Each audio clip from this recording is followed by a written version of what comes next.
There have been several criminals throughout time. The most infamous criminals, such as Pablo Escobar, expected to conduct their illicit business in the most luxurious and lavish houses money could buy. Most of these dreadful homes are currently deserted, but what are they really like inside? Let's find out as we explore the homes of some of history's most infamous criminals that have since been left abandoned. Hello and welcome back to our channel, Curious Media. For this list, let's have a look inside 3 of the abandoned mansions of a notorious criminal, Pablo Escobar. But before we begin our quest, make sure you give the video a big thumbs up and share it with your friends as well. That said, let's begin. Number 3, Hacienda del Hippo. Probably everyone is familiar with Pablo Escobar, the Colombian super criminal who started the Medellin cartel, one of the world's most infamous criminal organizations. But even the most powerful criminals occasionally need a place to kick back and relax. The Hacienda Naples was such a place for Don Pablo. The enormous property at Puerto Triunfo, Colombia, spanned roughly 8 square miles and featured many swimming pools, a private airstrip, and even a bull ring. But Escobar wasn't content with that. Oh no!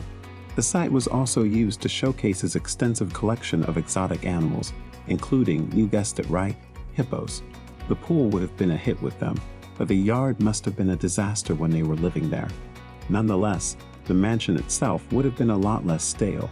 Even though it's hard to imagine now, this massive villa was formerly adorned with priceless gold ornaments, statues, and fabrics in a style reminiscent of Spanish colonial America. It may sound excessive to us, but I'm sure Escobar didn't give a hoot about what we thought if he was making $60 million a day. However, the original villa is barely recognizable today.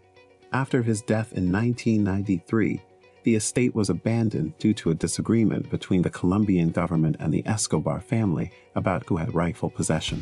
The structure finally gave way in 2015 and is now operating as a theme park, quite a distance from the mansion of a drug lord. The cars and plane that Escobar used to bring goods into the United States still remain on the property as a somber reminder of the area's past. Number 2, Unholy Cathedral. Of course, the super criminal wouldn't choose to spend their time behind bars. No, you'd be wrong if you assumed that about Pablo Escobar. When 1991 rolled around, both Escobar and the police were tired of chasing him. So they made a deal. Escobar would surrender if he could build his own prison. Oh boy, there should have been no surprise that old Escobar's jail design was everything but conventional. It was the total opposite. It had a private helipad, a vast games room, and cutting-edge televisions and stereo equipment. And check out that sweet bedroom. The conditions here are a lot better than in most jails. The so-called La Cathedral prison was constructed on a massive mountain on the outskirts of Medellin, Colombia. The terrain was too steep for any kind of ground attack, and the persistent fog would have rendered any kind of aerial strike nearly impossible. So the goal wasn't so much to secure Escobar's safety as to prevent his adversaries from entering. How come nobody lived there if it was so secure? However, after a year, reports began to surface of disappearances. The government of Colombia terminated the agreement after discovering Escobar was to blame. The compound was attacked by special forces, and while the kingpin escaped, the area now feels eerily deserted. Opportunistic thieves quickly ripped it apart, searching for hidden jewels. A group of Benedictine monks took control of the land in 2007 and constructed a chapel there, which is when things really took an unexpected turn. So at long last, La Cathedral is earning its reputation.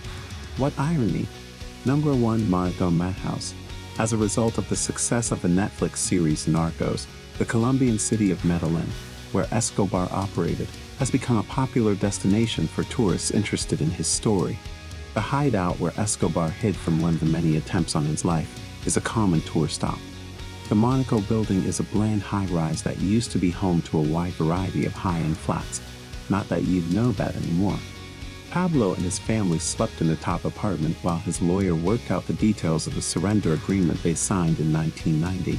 The outside pool and tennis courts would have looked much better in those days, but the kingpin was in no position to relax in them.